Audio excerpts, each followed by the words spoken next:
آسمان پر باریک سا چاند جگمگا رہا تھا. کتنی ہی دیر سے میں اس چاند کو تکے جا رہی تھی.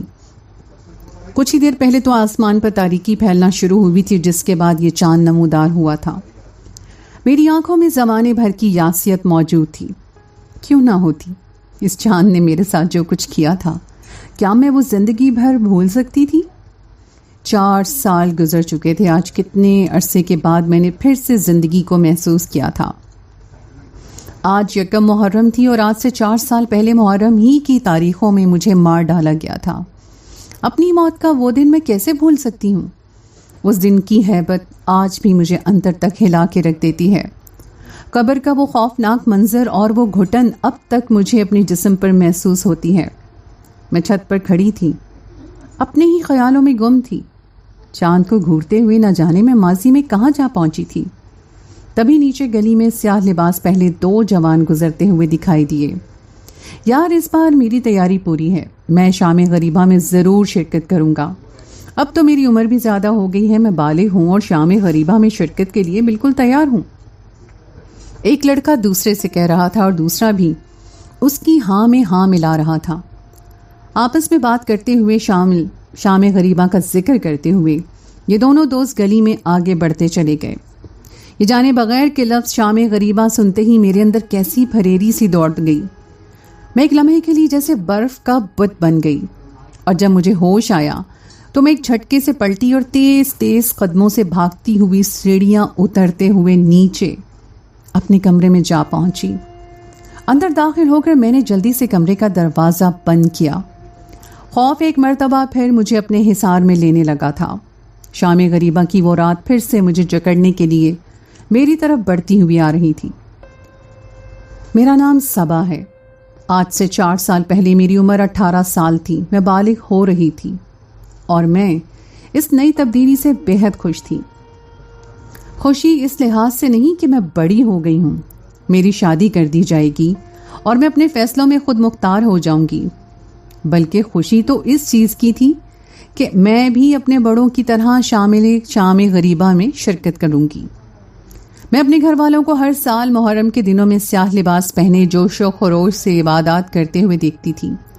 وہ لوگ 10 محرم کی رات کو مرکزی امام بارگاہ میں خوب تیاری کے ساتھ شام غریبہ منانے جایا کرتے تھے، مگر مجھے چھوٹا کہہ کر جلوس کے اختتام پر گھر واپس بھیج دیا جاتا تھا. ملازم میرا خیال رکھتے، مگر میں تمام رات بس یہی سوچتی رہتی کہ آخر میرے والدین اتنے جوش جذبے سے شام غریبہ منانے کے لیے امام بارگاہ میں کیوں جاتے ہیں. نہ صرف وہ بلکہ محلے کے آس پاس تمام افراد ہی بے تابی سے محرم کے 10 دنوں میں شام غریبہ کا انتظار کرتے تھے. جس روز میں 18ویں سالگرہ منا رہی تھی، اسے اگلے روز ہی محرم الحرام کا چاند نظر آ گیا تھا. میرا گھر سمیت پورا ملک ہی سوگ کی فضا میں ڈوب گیا تھا. محرم کے دن ہوتے ہی ایسے تھے کہ ہنسنے کو جی نہیں چاہتا اور بلا وجہ ہی آنکھ سے آنسو بہتے رہتے تھے. آخر ان دنوں کی یاد کے ساتھ جن ہستیوں کا ذکر وابستہ ہے، ان کی قربانیاں بھی تو لازوال تھیں. مگر اس بار جیسے ہی محرم الحرام کا چاند نظر آیا، میرے لبوں پر ایک مسکراہٹ بکھر گئی. مجھے یاد تھا کہ جب بھی میں بابا سے جلوس کے بعد شام غریبہ میں رکنے کی فرمائش کرتی تھی تو وہ بہت سی سنجیدہ لہجے میں مجھ سے انتظار کرنے کا کہتے تھے کہ جب میں 18 برس کی ہو جاؤں گی تو اس کے بعد ہی میں شام غریبہ میں حصہ لے سکوں گی. اب تو بابا مجھے انکار نہیں کریں گے. محرم شروع ہو گیا ہے اور اس بار 10 محرم کے جلوس کے بعد میں گھر واپس نہیں آؤں گی اور بابا اور ماما کے ساتھ شام غریبہ کے لیے امام بارگاہ میں رک جاؤں گی. میں خود کلامی کرتے ہوئے سیڑھیاں اترتے ہوئے نیچے آ رہی تھی. میں بے حد خوبصورت تھی. جو بھی مجھے دیکھتا بس دیکھتا ہی رہ جاتا تھا. سبھی کہتے تھے کہ اگر جوانی اپنے بھرپور انداز میں کسی پر آئی ہے تو وہ صبا ہے، اور میں ساری تعریف سن کر ایک ادا سے مسکرا دیتی تھی. میں سیڑھیاں اتر کر نیچے آئی تو ڈرائنگ روم میں بابا خاموش بیٹھے ہوئے تھے. نہ جانے وہ کیا سوچ رہے تھے. میں لپک کر جا کے ان کے پاس بیٹھ گئی. انہوں نے چونک کر مجھے دیکھا. ان کی آنکھیں بالکل ویران اور خالی تھیں. بابا، کیا آپ کو پتا ہے محرم کا چاند نظر آ گیا ہے؟ میں نے جتاتے ہوئے انداز میں ان سے پوچھا. انہوں نے نظر اٹھا کر مجھے دیکھا اور پھر سنجیدہ لہجے میں بولے، ہاں میں جانتا ہوں، میں نے خبروں میں دیکھ لیا تھا. میں مسکرا دی اور کہنے لگی کہ آپ کو یاد ہے کہ 2 دن پہلے ہی تو میں نے اپنی 18ویں سالگرہ منائی ہے اور اب میں بالغ ہو چکی ہوں۔ بابا نے چونک کر میری طرف دیکھا۔ میں بڑی پر امید بھری نظروں سے ان کی جانب دیکھ رہی تھی اور میرے چہرے پر ایک جتانے والی مسکراہٹ تھی۔ بابا کچھ دیر تو مجھے دیکھتے رہے مگر کچھ نہ بولے۔ ان کی خاموشی نے مجھے الجھن میں ڈال دیا تو میں نے انہیں کہا، کیا ہوا بابا؟ آپ نے مجھ سے وعدہ کیا تھا کہ جب میں 18 سال کی ہو جاؤں گی تو آپ پھر مجھے امام بارگاہ لے جانے سے منع نہیں کریں گے۔ میں بھی شام غریبہ میں حصہ لینا چاہتی ہوں اور اس بار میں جلوس سے گھر واپس نہیں آؤں گی بلکہ امام بارگاہ شام غریبہ کے لیے جاؤں گی۔ میرے لہجے میں ہٹ ڈھرمی تھی۔ بابا کچھ دیر تو مجھے دیکھتے رہے، پھر جیسے ہی بے بسی سے سر ہلا کر بولے، ہاں اب تو تمہیں لے جانا ہی پڑے گا۔ تم 18 برس کی جو ہو گئی ہو، بڑی ہو گئی ہو، اب تمہیں میں روک نہیں سکتا۔ اس بار ہم سب کے ساتھ تم بھی شام غریبہ میں شامل ہوگی۔ بابا خود کلامی کے انداز میں باتیں کر رہے تھے اور میں خاموشی سے اچھلی تو پڑی۔ میرے خاندان کی تقریباً ساری ہی کزنیں شام غریبہ میں شرکت کر چکی تھیں، صرف میں ہی تھی جو اب تک اس سب سے محروم تھی۔ کتنی ہی بار میں نے ان سے پوچھا تھا کہ آخر شام غریبہ میں ایسا کیا خاص کام ہوتا ہے جسے کسی دوسرے کے سامنے بیان نہیں کیا جاتا، مگر کوئی بھی مجھے تسلی بخش جواب نہیں دیتا تھا۔ بس جیسے ہی میں شام غریبہ کی بات کرتی، سامنے والا اپنی بات پلٹ دیتا یا وہاں سے اٹھ کر چلا جاتا۔ مگر اب تو میں نے فیصلہ کر لیا تھا، اس بار میں شام غریبہ میں جا کر خود ہی دیکھ لوں گی کہ آخر وہاں پر کیا ہوتا ہے۔ بابا کب سے ڈرائنگ روم سے اٹھ کر جا چکے تھے اور میں بے تابی سے اٹھ کر کیلنڈر پر 10 محرم والے دن سرخ رنگ کا دائرہ بنا چکی تھی۔ میں بے تابی سے 10 محرم کا انتظار کر رہی تھی اور میں نہیں جانتی تھی کہ میں نے 10 محرم کے دن پر نہیں بلکہ اپنی زندگی کے اوپر سرخ دائرہ بنا دیا تھا، جس کے بعد کوئی خوشی میری زندگی میں داخل نہیں ہونے والی تھی۔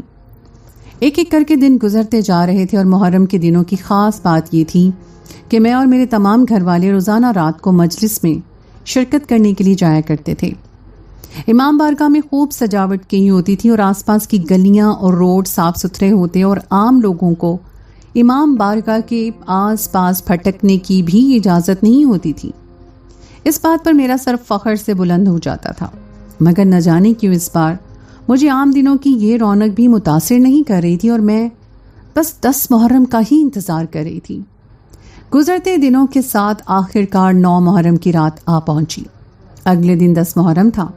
میں نے الماری کھولی، میرا نیا سوٹ آج ہی سل کر آیا تھا، سیاہ رنگ کا وہ خوبصورت سوٹ جسے پہن کر میری گوری رنگت کھل اٹھی۔ وہ سوٹ کو ہاتھ لگاتے ہی میرے چہرے پر ایک مسکراہٹ بکھر گئی۔ کل میں یہی لباس پہن کر جلوس میں شرکت کروں گی اور جلوس کے اختتام پر جب سب لوگ شام غریبہ میں پہنچ جائیں گے تو جو مجھے دیکھے گا وہ یقیناً میری تعریف ضرور کرے گا۔ کپڑوں کو احتیاط کے ساتھ استری کرتے ہوئے میں مسلسل کل کے بارے میں سوچے جا رہی تھی اور تبھی اچانک مجھے نیچے سے آواز آئی۔ یوں محسوس ہوا جیسے کوئی آپس میں جھگڑا کر رہا ہے۔ کپڑوں کو الماری میں ہینگ کرنے کے بعد میں نے دروازہ کھول کر نیچے جھانکا۔ سیڑھیوں میں اندھیرا تھا چونکہ رات ہو چکی تھی، مگر ڈرائنگ روم میں جیسے کوئی دبی دبی آوازوں میں ایک دوسرے کے ساتھ جھگڑا کر رہا تھا۔ میں نے تھوڑا غور کیا تو مجھے پتا چلا کہ وہ آوازیں ماما اور بابا کی تھیں۔ تھوڑا اور سوچ لیں، جو کچھ آپ کرنے جا رہے ہیں کیا وہ ٹھیک بھی ہے؟ صبا کی ابھی صرف 18 سال عمر ہوئی ہے، وہ اتنی مضبوط نہیں کہ یہ سب کچھ سہے جس کی آپ اس سے توقع کر رہے ہیں۔ وہ عام لڑکیوں کی طرح چالاک بھی نہیں ہے بلکہ معصوم سی ہے۔ میرا دل نہیں نہ جانے کیوں یہ سب کچھ کرنے پر آمادہ نہیں ہے۔ یہ ماما کی آواز تھی۔ نہ جانے وہ کیا بات کر رہی تھی، وہ میرا ذکر کر رہے تھے مگر کس انداز میں؟ ماما اتنی پریشان کیوں تھی؟ میں نے ایک قدم آگے بڑھایا مگر میں ٹھٹک کر رک گئی۔ بابا کی آواز آ رہی تھی، وہ کہہ رہے تھے، نہیں بینش، اب میں مزید انتظار نہیں کر سکتا۔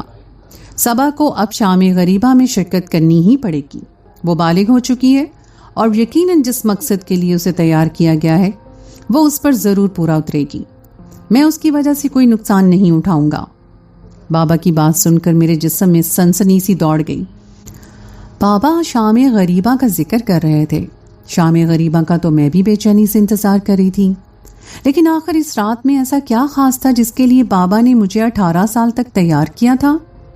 میں نہیں جانتی تھی، کیونکہ آج تک تو مجھے شام غریبہ میں شرکت کرنے سے نہیں منع کرتے آئے تھے، میں بغیر کوئی آہٹ کیے پلٹ کر اپنے کمرے میں چلی گئی. ماما اور بابا کی باتوں نے مجھے شدید الجھن میں ڈال دیا تھا.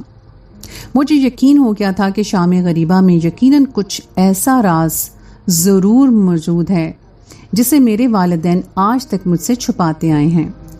بس صرف ایک ہی رات کی تو بات ہے. کل میں ان تمام رازوں سے خود ہی پردہ اٹھا لوں گی. میں جان جاؤں گی کہ آخر ایسا کون سا اہم مقصد ہے جسے پورا کرنا ہے. دل ہی دل میں مصمم ارادہ کرتے ہوئے اپنے بستر پر لیٹ گئی اور مجھے کل صبح کا شدت سے انتظار تھا.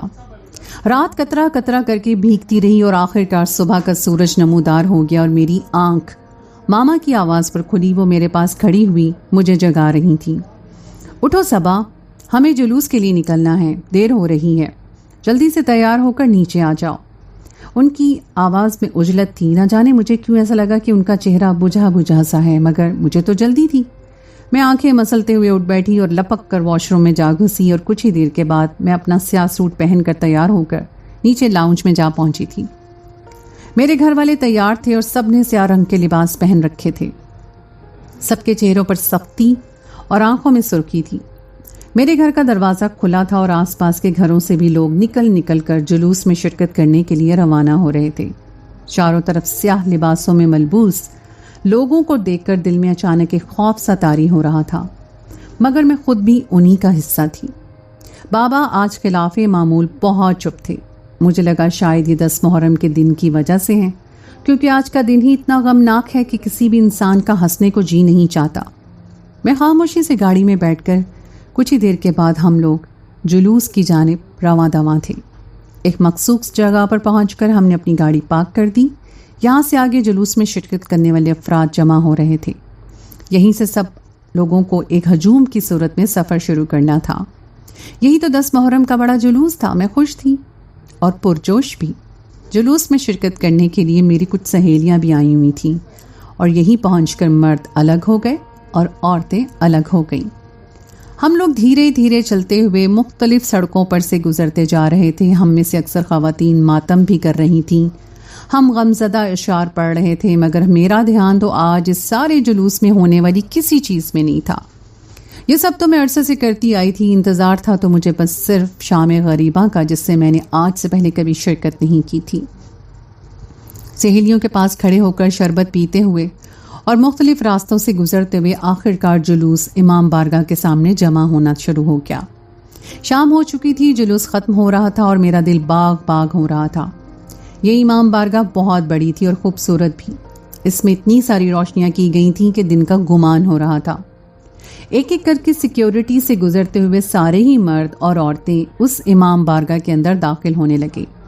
اگرچہ دونوں کے حصے الگ الگ تھے، لیکن اس کے باوجود میں آسانی سے دیکھ سکتی تھی کہ میرے بابا امام بارگاہ کے اندر داخل ہو گئے تھے.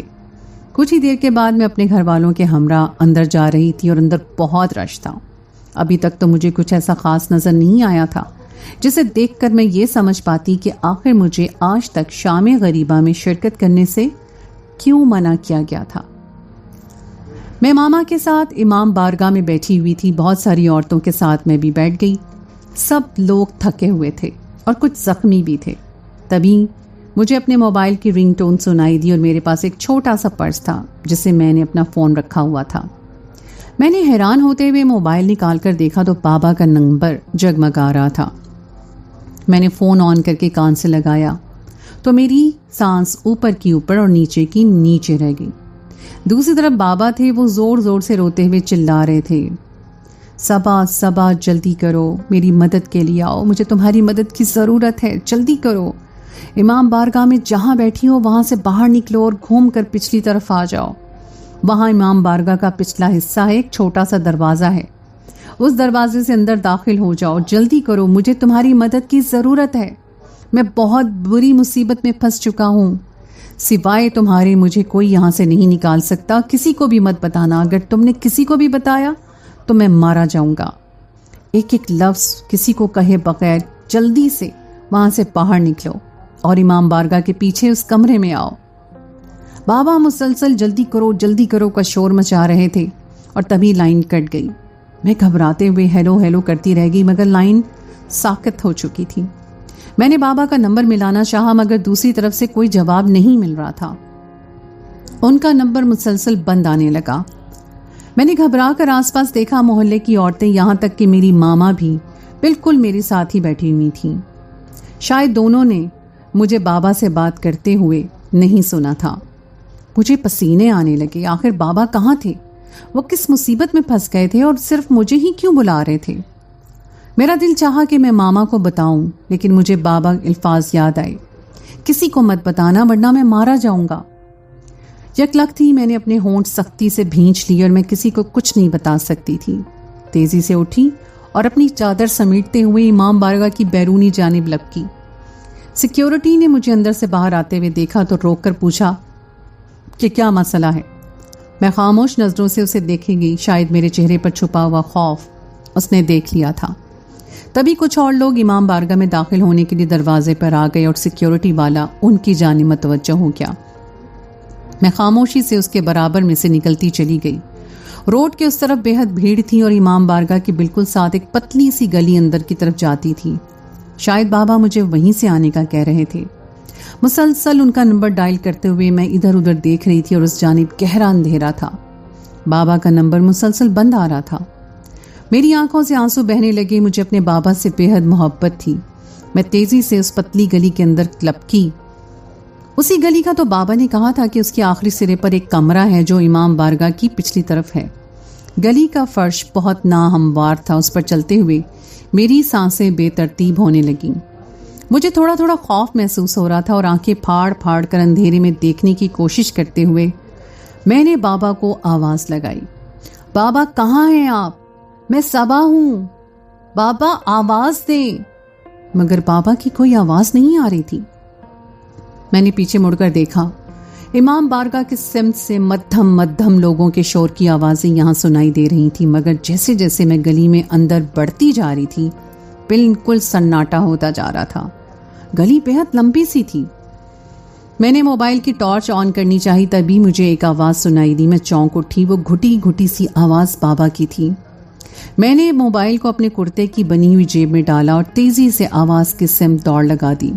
بیگ میرے کندھے کے ساتھ جھول رہا تھا اور تبھی مجھے گلی کے دائیں طرف ایک چھوٹا سا دروازہ نظر آیا. وہ 2 پٹ والا دروازہ تھا جس پر زنگ لگا ہوا تھا.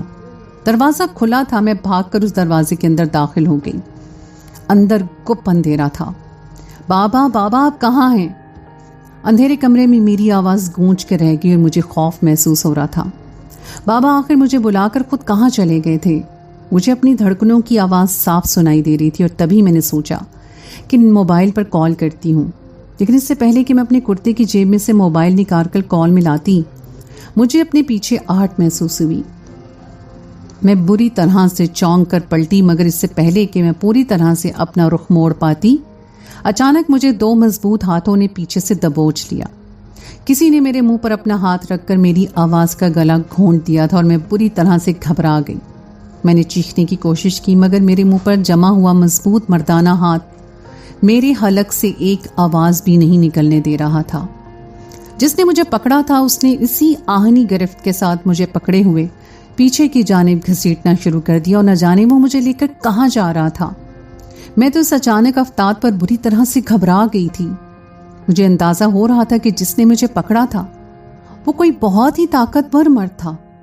اس کے بالوں بھرے بازو اور ہاتھ مجھے بری طرح سے جکڑے ہوئے تھے. میں اپنے دونوں ہاتھوں سے زور لگا کر اس کے بازو کو اپنے وجود سے ہٹانا چاہا مگر میں ناکام ہو گئی. میں ایک نازک سی لڑکی تھی. صرف 18 سال کی تھی اور میرے مقابلے میں ایک مضبوط مرد تھا. وہ مجھے گھسیٹتے ہوئے پیچھے ہی پیچھے نہ جانے کہاں لیے جا رہا تھا. مجھے اپنے پیروں کے نیچے پتھر اور کنکر آ کر اڑتے ہوئے محسوس ہو رہے تھے. اتنا تو مجھے اندازہ ہو ہی گیا تھا کہ وہ مجھے اس کمرے کے اندر سے ہی گھسیٹ کر کسی اور جگہ لے جا رہا تھا مگر جہاں بھی لے کے جا رہا تھا وہاں نیم اندھیرا سا تھا. جگہ کا درست طریقے سے اندازہ نہیں ہو رہا تھا اور ایک جگہ پہنچتے ہی اس نے مجھے اچانک اپنی گرفت سے آزاد کیا اور زور سے زمین پر پھینک دیا. میں فرش سے جا ٹکرائی. خوف کے مارے میرا سانس بند ہونے کے قریب تھا. میں نے تیزی سے پلٹ کر دیکھا کون تھا وہ مجھے اس کمرے میں سے گھسیٹتے ہوئے یہاں لے کر آیا تھا.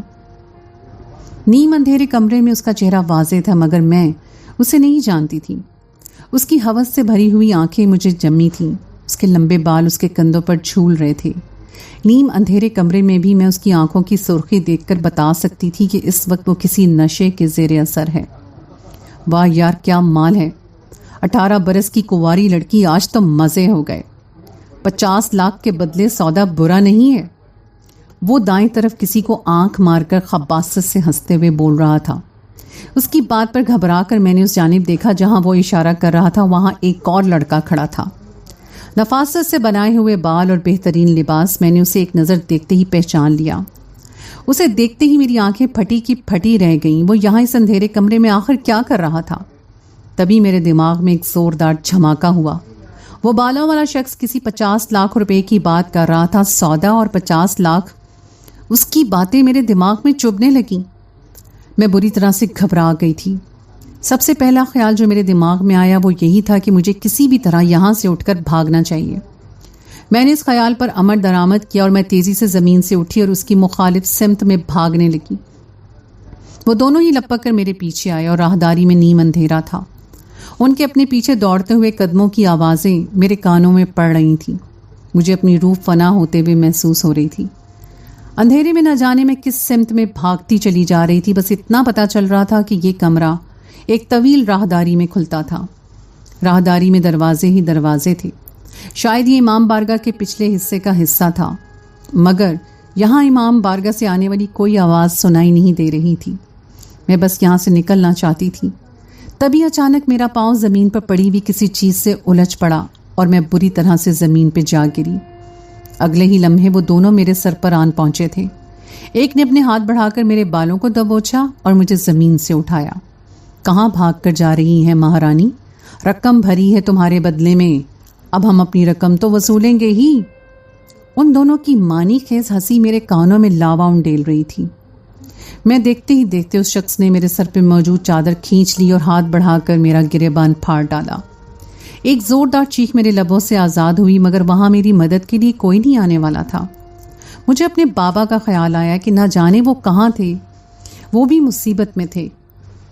انہوں نے ہی تو مجھے اپنی مدد کے لیے بلایا تھا۔ ان کا خیال آتے ہی خود کو چھڑانے کے لیے زور آزمائی کرنے لگی۔ ان کی گرفت مضبوط تھی۔ نفیس حلیے والے شخص پیچھے کھڑا ہوا خاموشی سے مجھے دیکھ رہا تھا۔ اس کے چہرے پر اب بیزاری جھلکنے لگی تھی۔ بالوں والا شخص کی گرفت مضبوط ہوتی جا رہی تھی۔ میرے لیے خود کو بچانا مشکل ہو رہا تھا۔ وہ مجھے جہاں جہاں ہاتھ لگاتا میرے جسم میں گویا ایک آگ اٹھتی تھی۔ مجھے سمجھ نہیں آ رہا تھا کہ میں آخر خود کو کس طرح سے بچاؤں۔ تبھی نہ جانے مجھ میں کہاں سے اتنی قوت آ گئی۔ میں نے ایک زوردار طریقے سے اپنے لمبے ناخن اس کی آنکھوں میں کھبو دیے۔ وہ ایک دم زوردار چیخ مار کر پیچھے کو پلٹا۔ اس کی آنکھ سے خون کا فوارہ سا پھوٹ پڑا تھا۔ وہ مسلسل چیخ رہا تھا۔ اس نے دونوں ہاتھوں سے اپنی آنکھ کو دبا رکھا تھا۔ میں نے اپنے کامتے ہوئے ہاتھوں کی جانب دیکھا۔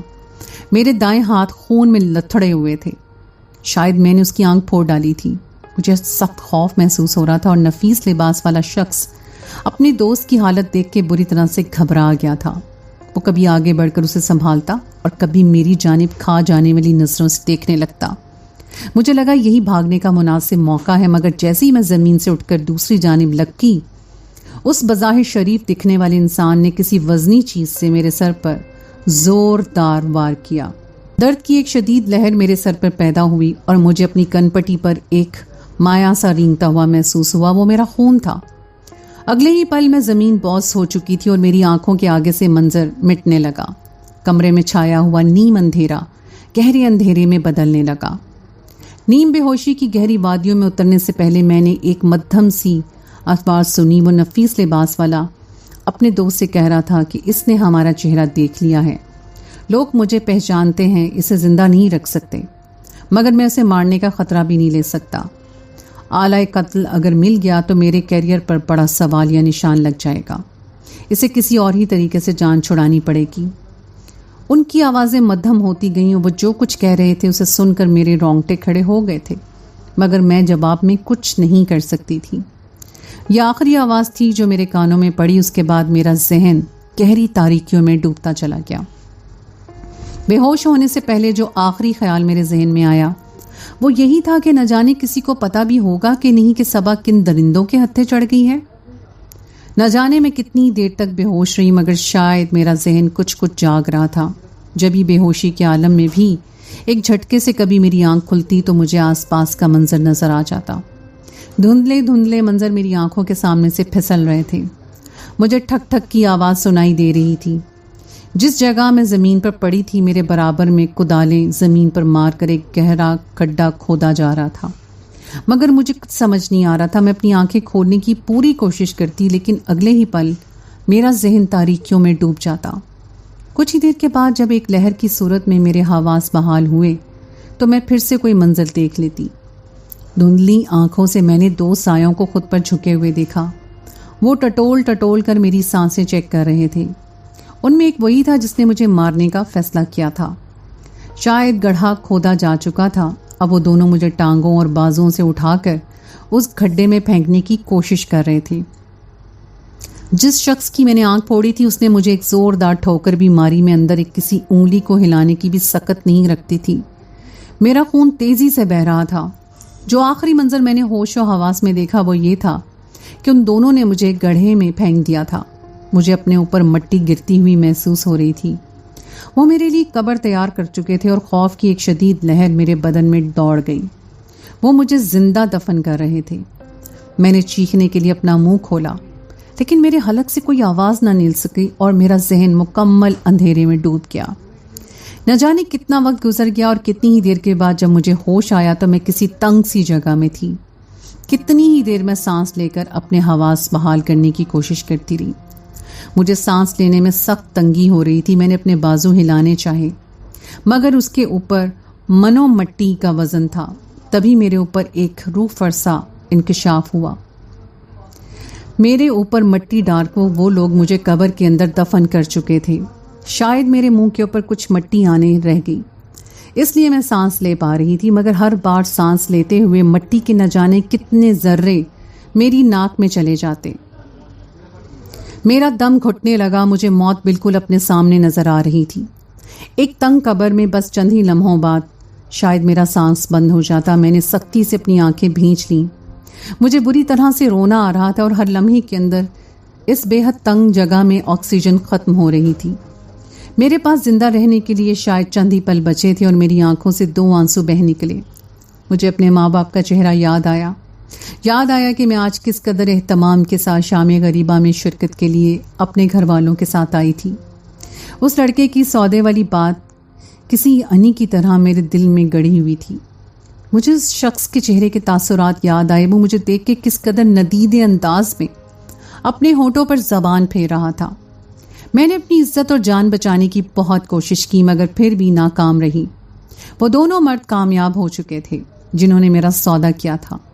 اس وقت میں ایک گھٹن زدہ قبر کے اندر پڑی اپنی آخری سانسیں گن رہی تھی۔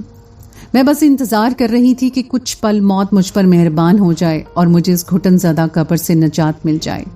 اچانک مجھے خیال آیا، نہ جانے میں کہاں تھی؟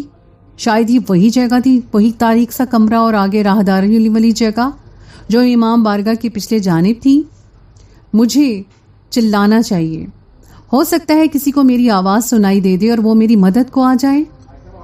اس خیال کے آتے ہی میں نے پوری قوت سے گلا پھاڑ کر چلانے کی کوشش کی۔ مٹی اڑ کر میرے منہ میں جا گئی اور مجھے بری طرح سے کھانسی آئی۔ کھانستے کھانستے میں بے حال ہو گئی اور میری آنکھوں سے پانی بہنے لگا۔ قبر میں آکسیجن مزید کم ہو گئی۔ اب تو مجھے سانس لینے میں بھی دقت ہو رہی تھی، مگر میں پوری کوشش کر کے ایک بار زور سے چلائی، بچاؤ، کوئی ہے وہاں؟ میں زمین کے نیچے دفن ہوں، خدا کے لیے کوئی بچاؤ، کیا کوئی میری آواز سن رہا ہے؟ میری آواز کے جواب میں مکمل خاموشی اور سناٹا تھا۔ کوئی مدد کے لیے وہاں پر موجود نہیں تھا جو مجھے اندھیری قبر میں سے باہر نکالتا۔ میں نے ایک بار پھر اپنے ہاتھ ہلانے کی کوشش کی مگر وہ مٹی کے بوجھ تلے دبے تھے۔ میری آخری کوشش بھی ناکام ہو گئی اور آکسیجن مکمل طور پہ ختم ہو چکی تھی۔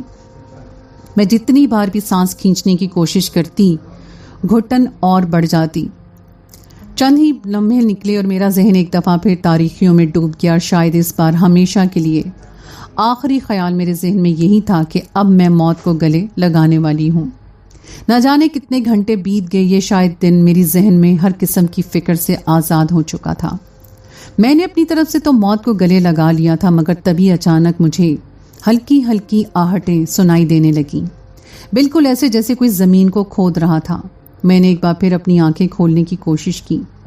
قبر میں کچھ دکھائی تو نہیں دے رہا تھا اور میری آنکھوں کی پلکوں پر مٹی کے ذرات گر رہے تھے۔ میں سانس لینے کے لیے بری طرح سے مچل رہی تھی۔ میرا منہ کسی مچھلی کی مانند کھلا تھا، مگر اس کھلے منہ سے آکسیجن اندر جانے کے بجائے صرف مٹی کے ذرات اڑ کر اندر جا رہے تھے۔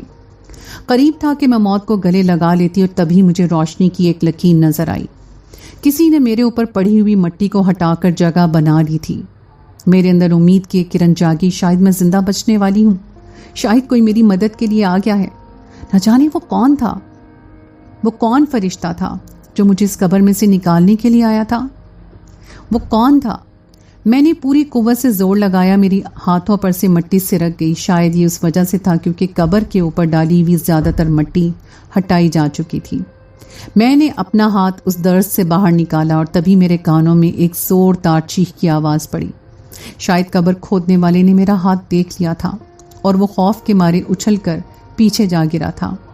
میں نے ہاتھ سے مدد کے لیے اشارہ کیا۔ شاید وہ جو کوئی بھی تھا اس نے سمجھ لیا کہ میں کوئی بھوت پریت نہیں بلکہ ایک زندہ انسان ہوں جسے قبر میں دفن کر دیا گیا ہے۔ وہ تیزی سے مٹی ہٹانے لگا۔ ہر گزرتے لمحے کے ساتھ نہ جانے میں موت کے قریب ہوتی جا رہی تھی۔ یہ زندگی کہ میں نہیں جانتی تھی کہ کچھ ہی دیر کے بعد اچانک میرے چہرے پر سے مٹی ہٹ گئی۔ میں ماہی بیات کی طرح تڑپ رہی تھی۔ میں نے منہ کھول کر تیز تیز سانس اندر کھینچنے کی کوشش کی۔ میرا سانس کسی دھونکنے کی مانند چل رہا تھا۔ اور خدایا، لڑکی کون ہے؟ یہ تو بالکل نیلی پڑ چکی ہے۔ شاید یہ زندہ تھی، اسے زندہ ہی کسی نے اس جگہ قبر کھود کر دفنا دیا۔ نہ جانے بدقسمت کون ہے۔ ایک باریک سی آواز میرے کانوں میں پڑی۔ دھندلے ہوتے منظر کے ساتھ میں نے دیکھا وہ ایک نوجوان لڑکا تھا۔ اس نے اپنے پاس ایک بڑی سی بوری رکھی، شاید وہ کچرا چننے والا تھا۔ منہ کھول کر تیز تیز سانس لیتے ہوئے میں نے ایک نظر اپنے ارد گرد ڈالی۔ وہ کوئی کچا سا علاقہ تھا۔ سامنے ایک بڑی سی عمارت مجھے نظر آ رہی تھی۔ بند ہوتی ہوئی آنکھوں کے ساتھ میں نے پہچان لیا وہ بڑی سی عمارت وہی امام بارگاہ تھی۔ مجھے اس کے پچھلے حصے کی کچی زمین میں گڈھا کھود کر دفنایا گیا تھا۔ دوبارہ بے ہوش ہونے سے پہلے میں نے اس لڑکے کو فکر مندی سے اپنے اوپر جھکتے ہوئے دیکھا۔ میرا آدھا وجود تب بھی قبر کے اندر ہی تھا۔ نہ جانے اس نے مجھے کس طرح سے باہر نکالا اور کس کو مدد کے لیے بلایا۔ جب میری آنکھ کھلی تو میں اسپتال کے صاف شفاف بستر پر تھی۔ آنکھ کھلتے ہی جب پہلا خیال مجھے آیا وہ یہی تھا کہ کیا میں اس قبر سے باہر آ چکی ہوں؟ میرے ارد گرد روشنی تھی۔ میں نے سانس لینے کی کوشش کی۔ میری ناک میں سانس لینے والی نالی لگائی گئی تھی۔ میرے آس پاس کوئی مٹی نہیں تھی۔ مجھے ایک دم سکون سا محسوس ہوا، شاید میں زندہ تھی۔ میری بچی کو ہوش آ گیا۔ میری پیاری بیٹی، تم کیسی ہو؟ ظالم نہ جانے کون تھا میری بچی کا کیا حال کر دیا۔ وہ ماما کی آواز تھی۔ میرے بیڈ کے دائیں جانب کھڑی وہ مجھے دیکھتے ہوئے رو رہی تھی۔ ان کے ساتھ بابا بھی کھڑے تھے۔ وہ ان کے کندھے پہ ہاتھ رکھ کر انہیں تسلی دے رہے تھے۔ میں نے کچھ بولنا چاہا مگر میرے ہونٹ ہل کر رہ گئے اور میرے حلق سے کوئی آواز نہیں نکلی۔ بابا مجھے خاموش نظروں سے دیکھ رہے تھے اور مجھے اپنی جانب دیکھتا پا کر وہ بولے، تمہیں امام بارگاہ کی پچھلی جانب ایک قبر میں سے نکالا گیا ہے۔ اتفاقاً امام بارگاہ سے کچرا چننے والے نے زمین میں کچھ آوازیں آتی سنی۔ پہلے تو اسے خوف محسوس ہوا، لیکن آخر اس نے ہمت کر کے زمین کو کھودنا شروع کیا۔ اسے شک تھا کہ یہ گڈھا تازہ کھود کر بھرا گیا ہے اور اس کا شک صحیح ثابت ہوا۔ جب اس نے قبر کو کھودا تو اندر سے تم ملی۔ پہلے تو وہ بری طرح سے گھبرا گیا، لیکن اس نے ہمت کی اور پولیس کو فون کر دیا۔ پولیس جس جگہ وہاں پہنچی تو تم پھر سے بے ہوش ہو چکی تھی۔ پولیس نے تمہیں یہاں اسپتال میں پہنچایا ہے۔ ہم نے تمہاری گمشدگی کی رپورٹ کر دی تھی اور پولیس والے جانتے تھے کہ ہماری بیٹی گم ہوئی ہے اور تمہارا حلیہ ہماری بتائی ہوئی نشانیوں سے ملتا جلتا تھا، اسی لیے پولیس نے ہمیں فون کیا، اور جب ہم نے یہاں اسپتال آ کر دیکھا تو بدقسمتی سے وہ تم ہی تھی۔ اتنا کہتے ہوئے بابا کی آنکھوں سے آنسو بہنے لگے اور وہ پاس رکھی ہوئی کرسی پر بیٹھ گئے۔ مجھے وہ رات اور اس کے سارے منظر اچھی طرح سے یاد تھے۔ تبھی ہاسپٹل کے کمرے کا دروازہ کھلا۔ میں نے بڑی مشکل سے نظر گھما کر دیکھا، ایک پولیس انسپکٹر اندر داخل ہو رہا تھا۔ شاید وہ میرا بیان لینا چاہتا تھا۔ اس کے آتے ہی پاپا تیزی سے اٹھ کھڑے ہوئے اور اسے سلام دعا کرنے لگے۔ پولیس انسپکٹر کے ساتھ ڈاکٹر بھی تھی اور اس نے آگے بڑھ کر میرا معائنہ کیا اور تبھی پولیس انسپیکٹر کی آواز میرے کانوں میں پڑی. صبا، امید ہے کہ آپ اچھا محسوس کر رہی ہوں گی. مجھے اس وقت اچھا تو نہیں لگ رہا کہ میں آپ سے اسی حادثے کے متعلق دوبارہ سے سوالات کروں، مگر یہ میری مجبوری ہے. آپ ہمیں شروع سے بتائیے کہ اس رات کیا ہوا تھا، تاکہ ہم ان کو گرفتار کر سکیں جنہوں نے آپ کے ساتھ زیادتی اور پھر جان سے مارنے کی کوشش کی. انسپیکٹر کی بات سنتے ہی میں نے گردن گھما کر بابا کو دیکھا. وہ تیزی سے میرے بیڈ کے پاس آ کر کھڑے ہو گئے تھے اور اس وقت میرا ہاتھ دباتے ہوئے مسلسل مجھے دیکھ رہے تھے.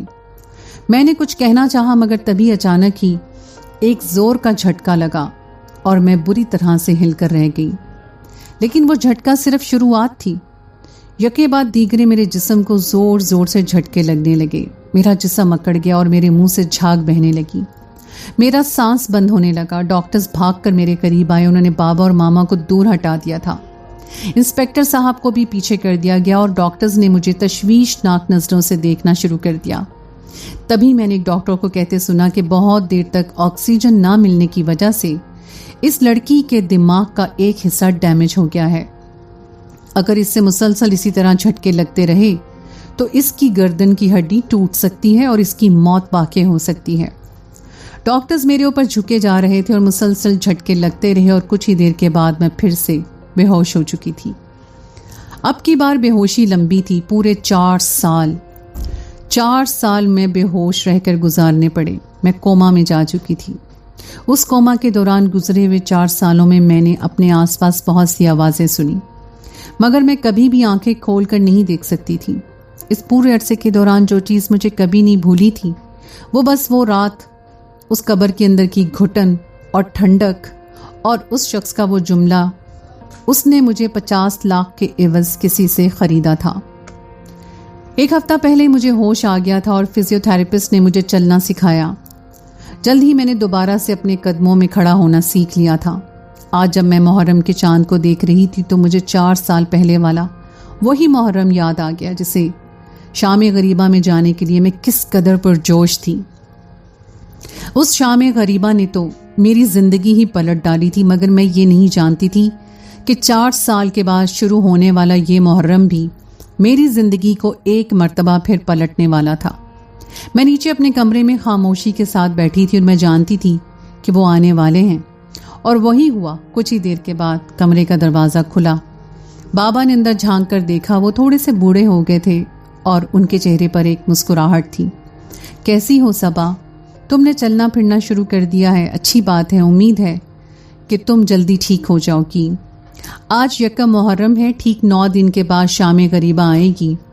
میں چاہتا ہوں کہ اس بار تم ہمارے ساتھ شام غریبہ میں چلو، تمہیں بہت اچھا لگے گا. میں نے چونک کر ان کی جانب دیکھا. ان کے لبوں پر مسکراہٹ تھی اور وہی مسکراہٹ جو وہ مجھے اس وقت ان کے چہرے پہ نظر آئی تھی جب وہ مجھے 10 محرم کی رات کو شام غریبہ کے لیے امام بارگاہ میں داخل ہوتا ہوا دیکھ رہے تھے. میں بھی مسکرا دی. بابا نے میرے چہرے پہ مسکراہٹ دیکھی تو تھوڑی چونک سے گئے. ٹھیک ہے بابا، میں ضرور جاؤں گی، لیکن شاید آپ نہ جا پائیں. بابا نے چونک کر میری جانب دیکھا. میں ابھی بھی مسکرا رہی تھی. ان کے چہرے کا رنگ اڑ گیا اور ایک ہی پل جیسے وہ سب کچھ جان گئے. تبھی اچانک ہمارے گھر کا بیرونی دروازہ زور سے کھول کر کوئی اندر داخل ہوا اور وہ پولیس کی نفری تھی. بابا نے گھبرا کر دروازے کی سمت دیکھا اور پولیس تیزی سے اندر داخل ہو رہی تھی. ان کے ہاتھ میں گنز تھی. بابا نے مڑ کر مجھے دیکھا. انہیں میں نے ہی بلایا ہے بابا. شاید آپ کو لگا ہوگا کہ 4 سال کے کوما کے دوران میں سب کچھ بھول جاؤں گی، مگر ایسا کچھ نہیں ہے. مجھے سب کچھ یاد ہے. میری بات پر بابا کے چہرے کا رنگ اڑ گیا. تبھی پیچھے سے آتے ہوئے انسپیکٹر نے ان کے دونوں بازو پکڑ کر انہیں پیچھے کی جانب بڑھتے ہوئے ان کے ہاتھوں میں ہتھکڑی لگا دی. انصاری صاحب، آپ کو اپنی بیٹی کو فروخت کرنے اور اسے جان سے مارنے کی کوشش کرنے کے جرم میں گرفتار کیا جاتا ہے. انسپیکٹر جمشید کی آواز کمرے میں گونجی. بابا بری طرح سے بوکھلا گئے تھے. میں بیڈ کا سہارا لے کر اٹھی اور دھیرے دھیرے چلتی ہوئی ان کے پاس آئی. شاید آپ کو یقین نہیں آ رہا کہ یہ سب کچھ کیا ہو رہا ہے. چلے میں بتا دیتی ہوں. اس رات جب آپ نے مجھے فون کیا تھا کہ امام بارگاہ کی پچھلی طرف آپ کسی مصیبت میں ہیں، مجھے آپ کی مدد کے لیے آنا چاہیے، تب میں اندھا دھند آپ کی مدد کرنے کے لیے دوڑ پڑی. مگر وہاں 2 لوگوں نے مجھے میرے ساتھ زیادتی کرنے کی کوشش کی، اور جب میں نے ان کے اوپر حملہ کیا تو انہوں نے مجھے زندہ قبر میں دفن کر دیا۔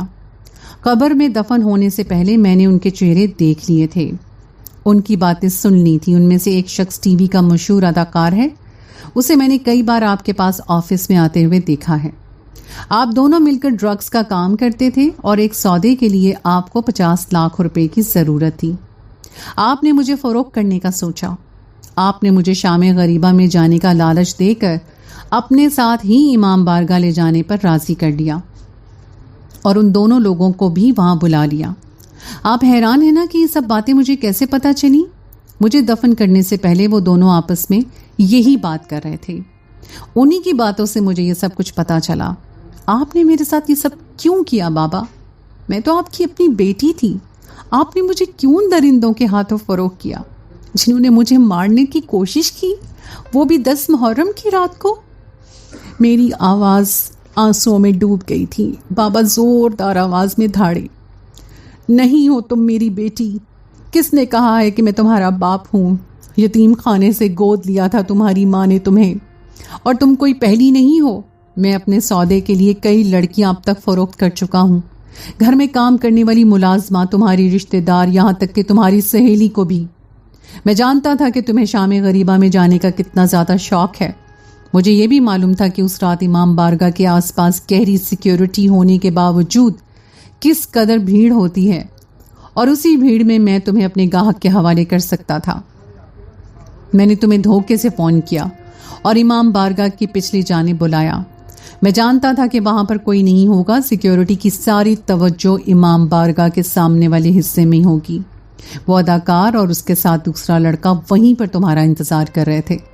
تم میرے فون کرنے پہ اندھا دھند دوڑتی ہوئی وہاں تک آن پہنچی۔